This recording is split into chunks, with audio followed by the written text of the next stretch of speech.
First of all, I think it's important to appreciate that this particular position, the State Superintendent of Public Instruction, is, again, the Chief Advocacy Officer for public schools. Vouchers are dollars that are not going into public schools. So I'm not going to be in favor or supportive of those, given the position in which I am in. That's the first thing. The second thing, I think it's important to appreciate that we can all be in favor of school choice.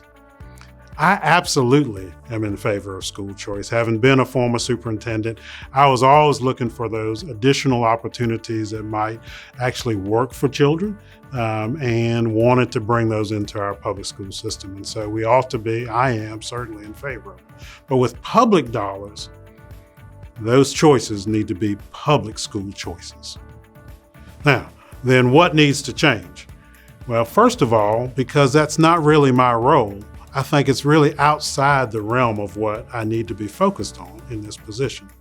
Certainly there are things like the accountability of vouchers, things like the amount of funding that's going into it, particularly when that funding really ought to be going into I would argue, into our public schools. But that's really not the purview of this position. What I'll be focused on is trying to get increased dollars into our public school system.